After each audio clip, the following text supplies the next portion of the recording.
لقد كفر الذين قالوا إن الله ثالث ثلاثة وما من إله إلا إله واحد وإن لم ينتهوا عما يقولون ليمسن الذين كفروا منهم عذاب أليم. لقد کفر الذین قالوا ان اللہ ثالث ثلاثہ. اب یہ دوسری شکل تھی. ایک تو یہ کہ گاڈ انکارنیٹ جیکوبائٹس جو ہیں ان کا تو عقیدہ یہ تھا کہ یہ اللہ ہی نے یہ روپ دھار لیا ہے عیسیٰ کی شکل میں. ایک ہے تثلیث، اور تثلیثیں بھی دو رہی ہیں.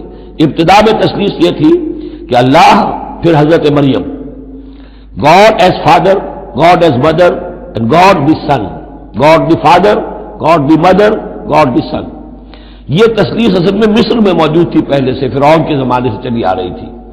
اسی تثلیث کے اندر ڈھال دیا انہوں نے عیسائیت کو تاکہ وہ آسانی سے مصر کے لوگ عیسائیت قبول کر لیں. اس کے بعد پھر یہ ہے کہ حضرت مریم کو نکال دیا گیا اور ہولی گھوسٹ کو ان کی جگہ لے آیا گیا. God the father, God the Son and the Holy Ghost, یہ تین کی تثلیث بنی ہے. لقد کفر الذین قالوا ان اللہ ثالث ثلاثہ.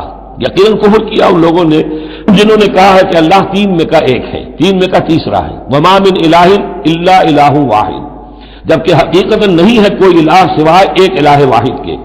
وَإِن لَّمْ يَنْتَهُوا عَمَّا يَقُولُونَ، اور اگر یہ باز نہ آئے اس سے جو کچھ کہہ رہے ہیں، لَيَمَسَّنَّ الَّذِينَ كَفَرُوا مِنْهُمْ عَذَابٌ أَلِيمٌ، تو ان میں سے جو کافر ہیں ان پر بہت سخت عذاب آ کر رہے گا.